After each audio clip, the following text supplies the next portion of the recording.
Y esta mañana la Presidencia de la Nación emitió un informe con respecto a cuáles son los distritos, los lugares de mayor riesgo. A través de un semáforo en donde están las luces verdes en algunos distritos, todavía el COVID no está circulando como lo está haciendo en otros lugares.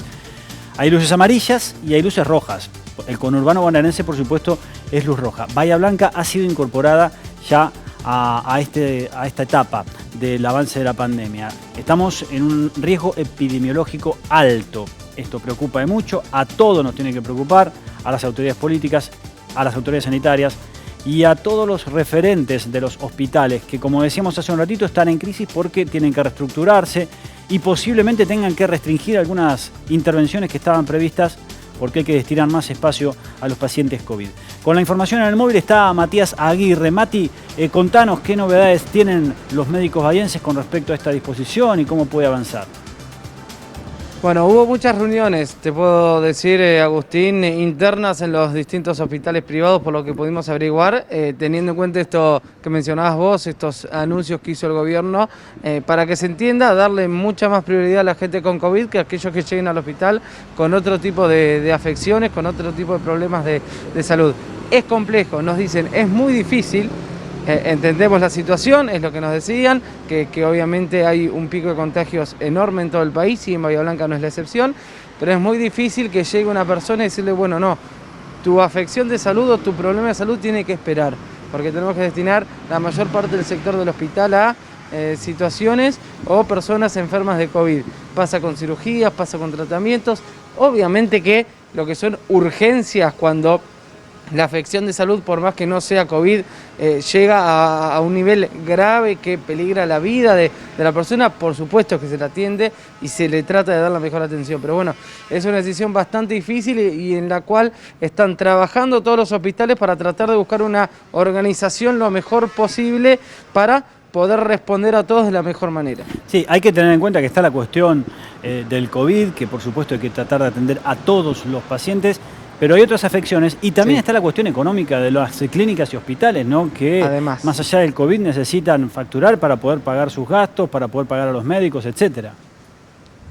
Sí, por supuesto, es lo que vienen reclamando y es lo que se hizo cuando durante el verano bajaron los casos, empezar a atender ese tipo de cirugías que dan un ingreso al hospital mucho mayor, que es la atención de un paciente de COVID, teniendo en cuenta que se necesitaba, a ver, los hospitales públicos son una cosa, pero las clínicas privadas necesitan recaudar básicamente para pagar los sueldos de los médicos que están atendiendo a la gente que se acerca, tanto la gente que tiene COVID como la que no tiene.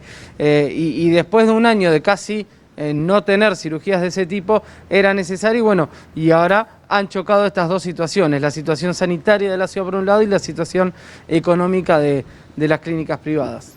Bueno, ¿estás con algún entrevistado para profundizar esta situación?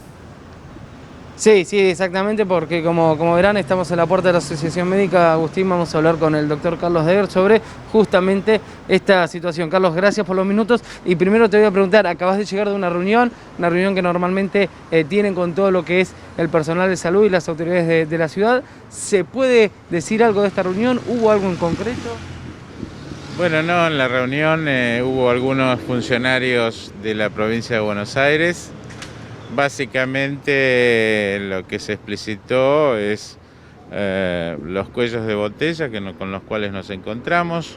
Uno es las camas de terapia intensiva, que son inextensibles en este momento, y el otro la posibilidad de las unidades de internación extrahospitalaria como elementos o como apoyos a los hospitales. Estos son los dos temas en cuestión que se hablaron, así como también la posibilidad de que el Ministerio empiece a intervenir en la política de insumos y medicamentos que está haciendo estragos en el tratamiento de los pacientes COVID. ¿Intervención de qué tipo del Ministerio? La intervención tiene que ser en función de ordenar los precios. Estamos hablando de incrementos. Primero, estamos hablando de una demanda que es internacional. Segundo, con falta de esos medicamentos. Y tercero, como toda ley de oferta y demanda, los precios son exorbitantes y no los puede afrontar ninguna de las instituciones. Esto es uno de los puntos claves de la situación económica de las clínicas privadas, el tema del aumento de los costos del tratamiento de la gente que está internada.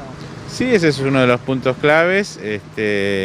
Digamos, la situación de clínicas y sanatorios no ha cambiado ni variado con respecto a lo que ya hemos muchas veces conversado. Así que esto es un poco lo que se habló con estos funcionarios. ¿Sirve, hablando de lo económico, sirve de algo esta especie de bono que ha anunciado el gobierno para el personal de salud o es algo que en medio de todo esto no va a mover el amperímetro? Mire, yo prefiero que me den un bono antes que me digan que estoy relajado. Así que todo sirve, me parece. Que algunos protesten me parece bien, creo que todos estamos en nuestro derecho. De todos modos, es una actitud positiva. Yo creo que hay que tener la cabeza fría para tratar de pensar y aceptar lo que es positivo y lo que es negativo. Doctor Deger mencionó, y si no me equivoco, algo de la SUCMA, de algo extrahospitalario, del funcionamiento. ¿Es necesario reactivar ese tipo de lugares para darle un poco de aire a las clínicas? Sí, el tema es que la reactivación implica recurso humano e implica contralores que en este momento, insumos que en este momento no tienen. Estamos hablando de poder aceptar pacientes un poco más complicados o más complejos. Entonces, no están dadas las condiciones todavía para ese tipo de conducta. Así que esto se está trabajando a nivel ministerio y también se está trabajando de acá hace mucho tiempo como para ver qué es lo que se puede implementar de la SUCMA que ayude a los hospitales a descomprimirlo. Básicamente es eso. Nati. Doctor, sí, Agustín, te escucho. Una consulta al doctor Deger con respecto al tema de las restricciones que han sido anunciadas hace pocas horas y la gran polémica que en este momento tiene su epicentro en Capital Federal, pero que va a llegar a otros lugares. ¿Están bien las restricciones y qué hay que hacer con las clases? Doctor, la consulta es tema restricciones, como médico. ¿Cómo ve el tema de las nuevas restricciones que se han propuesto y cómo ve el tema de las clases? Si realmente es necesario frenar por lo menos por 15 días, por 20 días, la presencialidad de los chicos en las aulas. Bueno, como hablábamos hoy, yo no voy a entrar en la disquisición si los chicos tienen que hay que frenar o no frenar a los chicos. Lo que hay que es disminuir la movilidad social. Eso es lo que hay que disminuir. Y es la mejor forma de cuidarse. El resto es una discusión que me parece que no le hace ningún tipo de favor a la pandemia. Pareciera que las clases o la educación de alguna manera no es un factor de infección, pero tenemos que tomar medidas que sean un poco coherentes y salir un poco de esta discusión que de Cava se está transformando, digamos, en un problema nacional y me parece que la discusión pasa por el otro lado, por tratar de disminuir la movilidad social que tenemos, no por disminuir la educación o ese tipo de cosas. Doctor, por lo menos la última de mi parte, el intendente Héctor Gay dijo que los hospitales no estaban colapsados porque todavía se podía seguir generando camas. Usted acaba de decir que las terapias, por lo menos de las clínicas, no se pueden extender más. ¿Cuál es la situación? ¿Realmente se puede seguir agregando camas para atender a gente con COVID? Camas se pueden seguir agregando. Lo que estoy hablando yo es de camas de terapia. No sé a qué se refirió el intendente, probablemente sea las camas comunes. Las camas comunes, todos los hospitales pueden tener más camas comunes. Eso es una verdad y la tendrán en función de los requerimientos.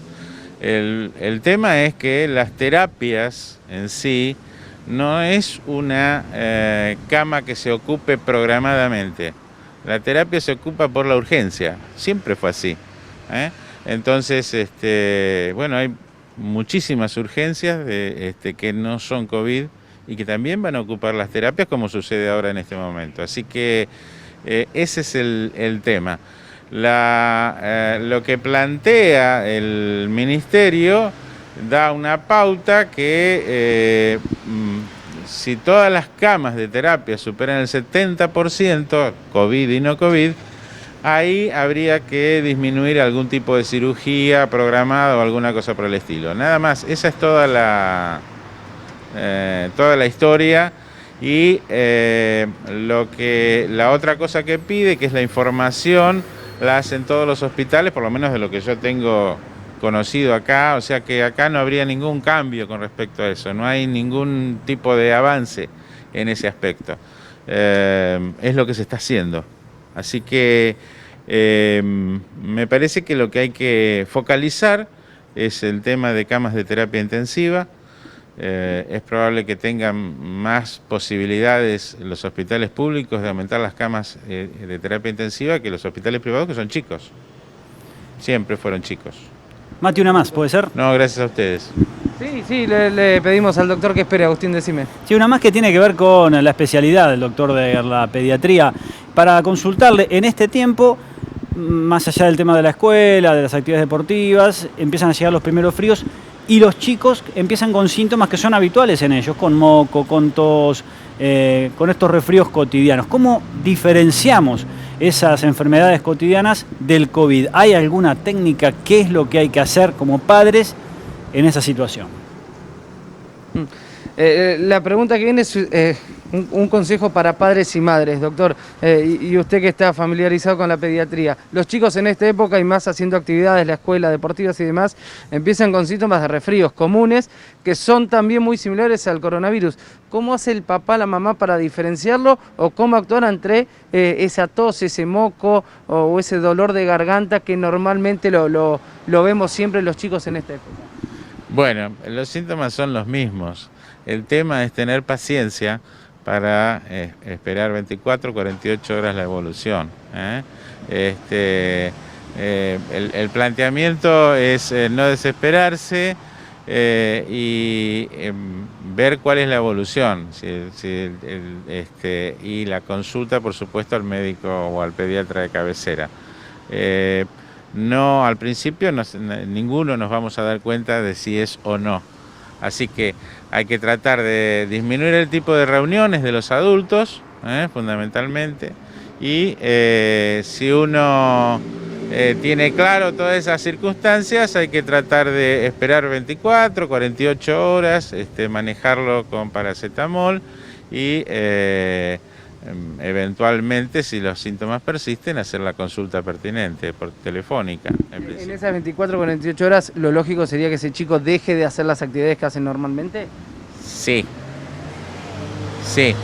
Eso significa que el chico tiene que quedarse en casa, en principio.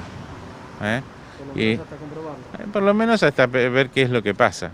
Un chico que empieza con fiebre también puede tener una anginita o puede tener cuestiones que son más habituales todavía que el COVID. Así que hay que esperar. Ahora vamos a tener todo ese tipo de patología y en principio 24 o 48 horas hay que esperar y ver cómo evoluciona el crío. No, hasta luego. Carlos Dedegar, desde la Asociación Médica Agustín, despejando varias de las dudas que se generan hoy en día con esta situación sanitaria en Bahía y con la época, por supuesto, en la que estamos viviendo. Sí, son muchos frentes de batalla abiertos los que tienen los médicos y las clínicas en este momento. Ojalá que comience a disiparse un poquito esta tormenta. Gracias, Matías. Nos encontramos en cualquier momento. Hasta luego.